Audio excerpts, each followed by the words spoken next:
बिस्मिल्लाहिर्रहमानिर्रहीम। अस्सलाम वालेकुम नाज़रीन, आप यूट्यूब चैनल देख रहे हैं। मैं इमरान खान हूँ। यहाँ लाहौर में इन्फ्लुएंज़ा फैला हुआ है, मुख्तलिफ वायरसेस हैं, तो मैं उसकी जद में आ गया था। एक दिन मैं प्रोग्राम नहीं कर पाया, उसकी वजह से आप सबसे माजरत। ये वीलॉग नहीं है, ये ऑपरेशन और पोस्टमार्टम है जो मैं करने जा रहा हूँ। ज़रा थोड़ा सा गौर कीजिए। सबसे पहले तो मैं आपको बताऊँ कि बाप बेटा बाइज़्ज़त बरी हो गए हैं। बाइज़्ज़त का लफ्ज़ वैसे इजाफी है, यहाँ पर खाली बरी हो गए हैं। और पाकिस्तान के निज़ाम इंसाफ का पाकिस्तान के अवाम के मुंह के ऊपर एक जोरदार तमाचा है, और कुछ नहीं है। इस केस को बड़ी मेहनत से तैयार किया गया था।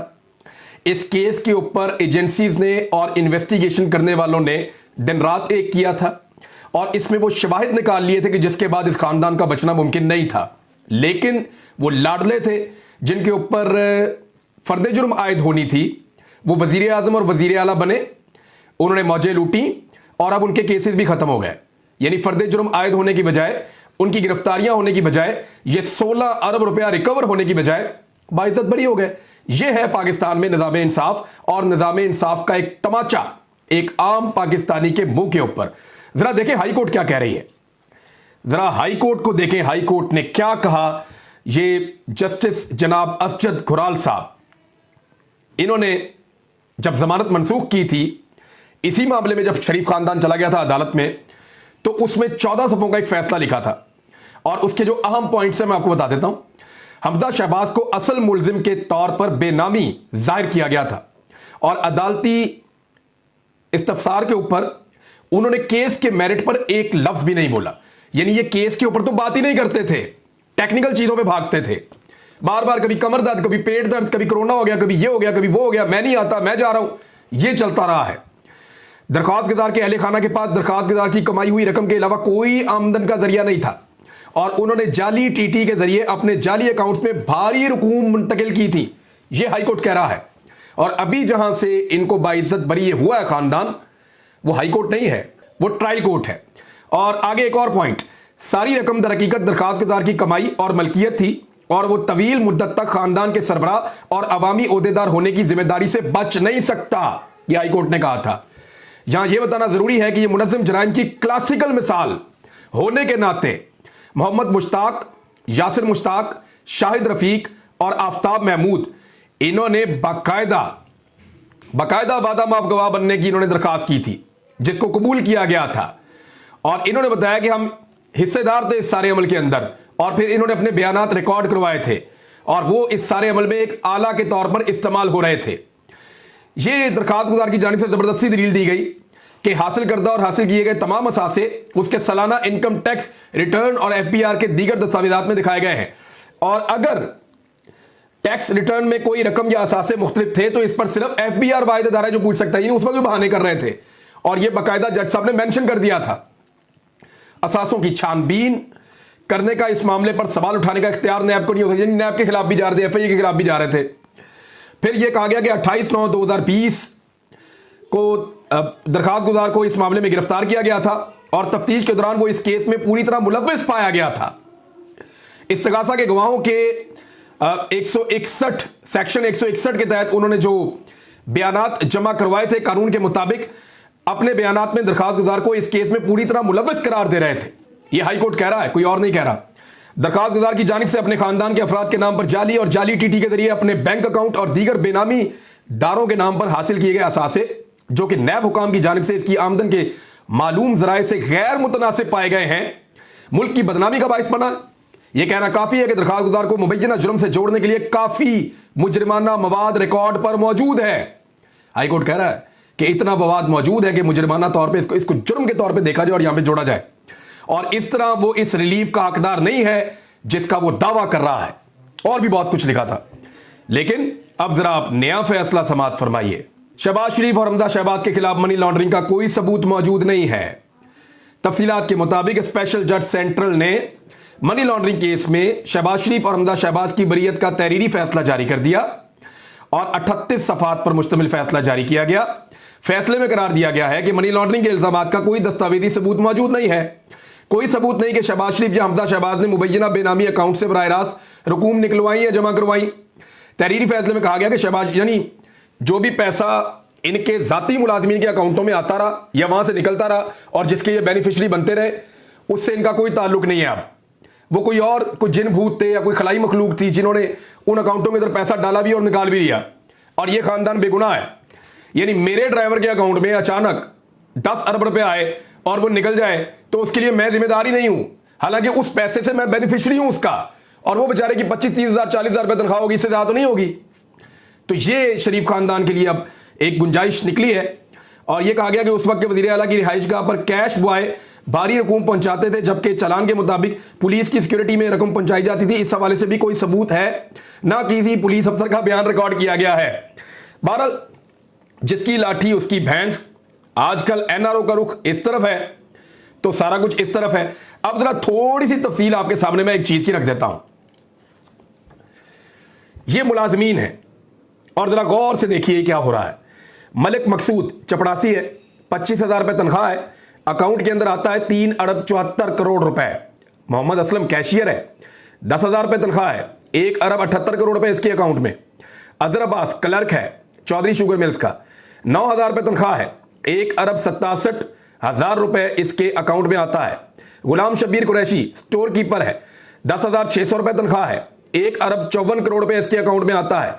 खिदर हयात नजर चपड़ासी है, 12,800 रुपए तनख्वाह है, 1 अरब 28 करोड़ रुपए इसके अकाउंट में आता है। इकरार हुसैन क्लर्क है, 13,000 रुपए तनख्वाह है, 1 अरब 18 करोड़ रुपए इसके अकाउंट में आता है। मोहम्मद अनवर असिस्टेंट है, 15,000 रुपए तनख्वाह है, 88 करोड़ रुपए इसके अकाउंट में आता है। मोहम्मद यासीन गोदाम क्लर्क है, 31,000 रुपए तनख्वाह है, 71 करोड़ रुपए इसके अकाउंट में आते हैं। और इसी तरह करोड़ों रुपए दीगर लोग यानी मोहम्मद यासीन, तौकीरुद्दीन, जफर इकबाल अंजुम, तनवीरुल हक, काशिफ मजीद, मसरूर अनवर, यानी कुल 14 मुलाजमीन के अकाउंटों में जो 28 बेनामी अकाउंट्स बनाए गए थे, उनमें कुल जो रकम आती है वो आती है 16 अरब रुपए। यह पाकिस्तान की तारीख का एक क्रिस्टल क्लियर केस था, जिसमें शहबाज शरीफ और हमजा शहबाज दोनों को बाइज्जत बरी कर दिया गया है, और सलमान शहबाज इसी केस के अंदर मफरूर इश्तिहारी अभी तक वापस नहीं आ रहा। यह है पाकिस्तान का निज़ाम इंसाफ, जिसने पाकिस्तान की अवाम के मुंह के ऊपर एक जोरदार तमाचा मारा है। और इसके ऊपर प्रोटेस्ट कर रहे थे आदम सवाती साहब। आदम सवाती साहब जनाब सेनेटर हैं, उसी तरह जैसे इसहाक डार एक सेनेटर हैं। कुछ अर्सा पहले जनरल कमर जावेद बाजवा के बारे में मियां नवाज शरीफ साहब ने संगीन इल्जामात लगाए। उसके बाद जनरल कमर जावेद बाजवा साहब जो आर्मी चीफ हैं पाकिस्तान के, उनके बारे में इसहाक डार साहब ने भी संगीन तरीन इल्जामात लगाए। इसी तरह एक इल्जाम लगाया जनरल कमर जावेद बाजवा साहब के बारे में आदम सवाती साहब ने। आदम सवाती साहब ने ये जो NRO 2 हो रहा है, इसमें जनरल बाजवा साहब को मौरद इल्जाम ठहराया। नवाज शरीफ साहब ने इस मामले में किया कि उनकी हुकूमत को गिराने में और सारी जितने भी पाकिस्तान के साथ बुराइयां हुई हैं, उसमें जनरल कमर जावेद बाजवा साहब जो है उनको कहा कि आपको जवाब देना पड़ेगा और आपने ये सब कुछ किया है। तो नवाज शरीफ के साथ क्या सलूक हुआ, इसहाक डार के साथ क्या सलूक हुआ, और आजम सवाती के साथ क्या सलूक हुआ। एक ही आदमी है ना जनरल कमर जावेद बाजवा साहब, एक ही आर्मी चीफ है। नवाज शरीफ बोले तो इक्तदार, इसहाक डार बोले तो मफरूर और इश्तिहारी से पाकिस्तान वापस लाया जाएगा वजीर आजम के जहाज में, और वापस लाने के बाद उसको वजीर खजाना पाकिस्तान का बनाया जाएगा और वो प्रोटोकॉल के साथ पूरी दुनिया में फिरेगा। हालांकि पाकिस्तानी जहां भी देखते हैं चोर चोर के नारे लगाते हैं। अमेरिका में भी तमाशा लग गया था, यानी जब अमेरिका के एयरपोर्ट पे पहुंचे तो चंगा तमाशा लग गया था। तो उन्होंने साथ अपने ऊंची बोलने वाले बंदे रखे हुए हैं। अब वो पाकिस्तानियों को देखकर ऊंची ऊंची अचानक बोलना शुरू हो जाते हैं, डर जाते हैं। ये जहां पाकिस्तानियों को देखते हैं खौफजदा हो जाते हैं। तो पाकिस्तानियों को सबको पाकिस्तान वापस ही भिजवा देना चाहिए, कोशिश करके, क्योंकि दुनिया में जिस जगह पे भी आप जाएंगे वहां पाकिस्तानी होगा, और जहां पाकिस्तानी होगा वहां आपका इस्तकबाल भी होगा। बजाय तो यही हो रहा है अभी तक जहां भी हम देख रहे हैं। बहरहाल इसहाक डार को बुलवा के जब इसहाक डार ने जनरल बाजवा पे इल्जामात लगाए और उनके बारे में नेगेटिव रिमार्क्स दिए, तो उनको बुलाकर बनाया गया वजीर खजाना। जब जनरल कमर जावेद बाजवा साहब के बारे में नवाज शरीफ साहब ने इंतहाई भौंडे और घटिया इल्जामात लगाए, तो उनको इक्तदार दे दिया गया, और इक्तदार के तमाम फैसले मियां नवाज शरीफ साहब लंदन में बैठ के करते हैं। वजीर खजाना कहीं जा रहा हो, मशवरा पहले नवाज शरीफ से, वजीर आजम ने कुछ करना हो, मशवरा पहले नवाज शरीफ से। तो हुकूमत लंदन में बैठ के मियां नवाज शरीफ साहब मुबैना तौर पर चला रहे हैं। तो जनरल कमर जावेद बाजवा साहब पे संगीन इल्जामात लगाने पे इस खानदान को या इस पोर्शन को बहुत नवाजा गया है। और दूसरी जानिब जब एक ट्वीट किया आदम सवाती ने, तो रात को 3 बजे के बाद उसको घर से उठाया गया और नंगा करके तशद्दुद किया गया। आदम सवाती साहब का यह कहना है कि उनके ऊपर तशद्दुद जो है वो एफआईए नहीं, एजेंसियों ने किया है। अब कौन सी एजेंसियां, वो क्यों टॉर्चर कर रही हैं, क्या मामला है, बंदे कहां से आए हैं, इसका भी कोई पता चल ही जाएगा आने वाले वक्त में। लेकिन ये सब कुछ हो क्यों रहा है, जरा इस पे आप गौर कीजिए। ये सब कुछ हो इसलिए रहा है कि कुछ भी करके इमरान खान को इतना गुस्सा दिलाओ कि वो लॉन्ग मार्च ले आए। एक बहुत ताकतवर आदमी है, वो हुकूमत से कोई बात मनवाना चाहता है। गौर से सुनिएगा मेरी बात। एक बहुत ताकतवर आदमी है, वो हुकूमत से अपनी एक बात मनवाना चाहता है। हुकूमत उसकी बात नहीं मान रही, स्पेशली नवाज शरीफ मानने को तैयार नहीं है। अब अगर इमरान खान साहब एक लॉन्ग मार्च लेकर आ जाते हैं तो बहुत हद तक वो ताकतवर आदमी इस काबिल हो जाएगा कि हुकूमत को ब्लैकमेल कर सके। आपको मेरी बात समझ आ गई होगी। यानी ये हुकूमत जो है वो शायद नहीं चाहती कि इमरान खान लॉन्ग मार्च लेकर आए, या कुछ लोग हुकूमत की ये सोच रहे हैं तसादुम ही हो जाए, तसादुम के नतीजे में हमारी हुकूमत जाएगी, हम रोला डाल देंगे, हम तो पाकिस्तान को संभाल रहे थे, इमरान खान ने आगे संभालने नहीं दिया। लेकिन इमरान खान अगर अभी लॉन्ग मार्च लेकर आते हैं तो उनको बहुत कैलकुलेशन करके चलना पड़ेगा, बहुत कैलकुलेशन करके इसलिए चलना पड़ेगा कि ये ना हो कि कहीं इमरान खान साहब के लॉन्ग मार्च का फायदा कोई तीसरी कुव्वत उठा ले और वो जो चाहते हैं वो हो जाए, और इमरान खान साहब प्लेट में रख के उनको वो सारा कुछ दे दें, और हुकूमत जो बात नहीं मान रही हुकूमत को भी माननी पड़ जाए। बहुत मुमकिन है। अब इससे ज्यादा अगर मैं बोलूंगा तो समझ तो आपको वैसे ही आ गई, तो बोलने की जरूरत भी नहीं है। तो नाज़रीन, इमरान खान साहब लॉन्ग मार्च अभी तक क्यों नहीं लेकर आ रहे, सिर्फ वो पब्लिक को मोटिवेट कर रहे हैं। वो इसीलिए नहीं लेकर आ रहे कि उनकी कैलकुलेशन अभी मुकम्मल नहीं हुई, तैयारी मुकम्मल है, पब्लिक भी तैयार है, लोग तुले हुए हैं, बल्कि लोग अब गुस्सा कर रहे हैं कि इमरान खान फाइनल कॉल क्यों नहीं दे रहे। लेकिन वो फाइनल कॉल तब तक नहीं देंगे जब तक कि हर चीज पे उनकी असेसमेंट मुकम्मल नहीं हो जाएगी, क्योंकि लॉन्ग मार्च में इलेक्शन लेना इमरान खान साहब का एक टारगेट है, और अगर इस लॉन्ग मार्च में इलेक्शन इमरान खान साहब को ना मिले और किसी और को कुछ और मिल जाए तो फिर तो इमरान खान साहब को लॉन्ग मार्च नहीं करना चाहिए। लिहाजा वो अपनी असेसमेंट जो है वो पूरी कर रहे हैं। दूसरी जानिब जो इलेक्शन होने जा रहे हैं उनके ऊपर अब सबकी नजरें हैं। 16 अक्टूबर को, 16 अक्टूबर के इलेक्शन के ऊपर सबकी नजरें हैं, और इमरान खान साहब को हराने के लिए अब बंदोबस्त किया जा रहा है। कम से कम 3 हलकों में पूरी कोशिश की जाएगी कि इमरान खान साहब को हराया जाए, और ज्यादा से ज्यादा 5 हलकों में। एक हलका कराची में धांधली करने का मंसूबा बनाया गया है कि हर हाल में कराची की इस नशिस्त को निकालना है और हर हाल में पाकिस्तान तहरीक इंसाफ को वहां पे हराना है, और इसके लिए पूरा का पूरा धांधला प्लान किया गया है। दूसरा, खैबर पख्तूनख्वा के एक हलके में इमरान खान साहब को हराने का मंसूबा बनाया गया है, और प्रोबेबली ये 4 सद्दा वाला हलका है। यहां से इतलात मौसूल हो रही हैं कि बेपनाह मकबूलियत के बावजूद इमरान खान साहब को हराने के लिए पूरा एक नेटवर्क बिछाया गया है, पूरा जाली वोटों का बंदोबस्त किया गया है, और कुछ भी करके वहां पे इमरान खान साहब को हराया जाएगा। और तीसरा जो हलका जिसके ऊपर सबकी नजरें हैं, वो कोशिश की जा रही है कि पंजाब का एक हलका, यानी एक में आबिद शेरनी का मुकाबला है और दूसरे में ननकाना के अंदर इमरान खान साहब का मुकाबला एक खातून कैंडिडेट से है। तो यहां पे इमरान खान साहब को हराने की कोशिश की जा रही है। आबिद शेरनी वाले हलके पे सबका फोकस होगा, लिहाजा ननकाना में डकैती मारने की कोशिश की जाएगी, लेकिन सर्वेज ये कह रहे हैं कि इमरान खान साहब भारी अक्सरियत से जीत रहे हैं। दूसरी जानिब गिलानी खानदान ने इतनी कुर्बानियां दी हैं, इतना जोर लगाया है एस्टेब्लिशमेंट के लिए, और हर चीज अपनी पेश कर दी है एस्टेब्लिशमेंट के लिए, तो गिलानी खानदान को यह इलेक्शन जितवाने की कोशिश की जाएगी, और वहां पे शाह महमूद कुरैशी साहब की बेटी को हरवाने का बंदोबस्त है। लेकिन ऐसा मुमकिन दिखाई नहीं दे रहा। वजह यह है कि पाकिस्तान तहरीक इंसाफ का जोर बहुत ज्यादा चल रहा है। इस इलेक्शन में धांधली का बहुत बड़ा मंसूबा है।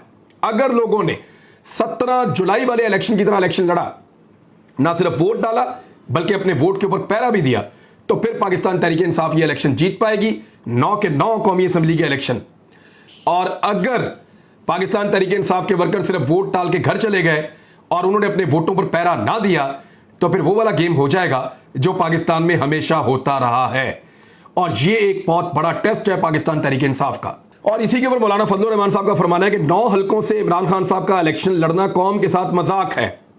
तो फजलुर रहमान साहब, आप भी इस मजाक में शामिल हो जाएं, आ जाएं, लड़ लेते एक हलके में इमरान खान के खिलाफ इलेक्शन। पाकिस्तान की सारी पॉलिटिकल पार्टीज के अंदर किसी एक के अंदर यह जुर्रत नहीं है। कोई एक ऐसा मर्द का बच्चा नहीं निकला जो लीडर खुद आता और इमरान खान के मुकाबले में इलेक्शन लड़ता। आप देख ले, पीपल्स पार्टी का कोई लीडरशिप नहीं आई। आप देख ले, पीएमएलएन की कोई लीडरशिप नहीं आई।